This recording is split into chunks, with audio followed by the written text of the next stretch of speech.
Welcome back to the channel, guys. I have another unboxing video for you guys today. Today it's actually something from LaRue. So I purchased a RCO, but I'm not a fan of the stock mount from Trijicon. So I ended up picking up a LaRue mount. It's what we actually got issued in boot camp of all places. Surprise, surprise, we actually got some decent gear. But it was a quick detach mount which uses a throw lever. And it was for, I believe I purchased it for about $108 after shipping and taxes. But in the package, you get a copy of the Constitution. You get this nice little booklet. And then on to the goods, you get a nice sticker. God bless our troops, especially our snipers. Awesome. Definitely going to probably stick this on my cooler somewhere. And lastly, you have the LaRue mount. So this is the LT100 designed for the Acog, sealed so you know it's awesome. Sticker says made in the USA.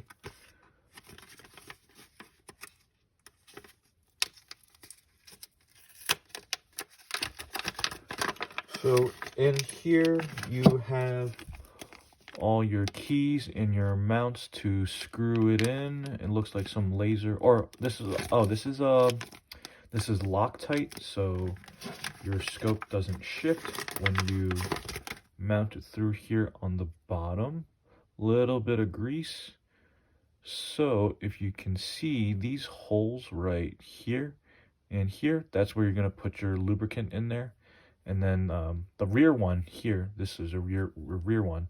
This is the only mount that locks in completely. As you can see, you just pull this piece back and then your throw lever loosens up. And then other than that, you would install your screws down here at the bottom for your Acog or your RCO, your rifle combat optic. This is an awesome piece of machinery, and I am super excited to get my Acog in and mount it onto my MR556.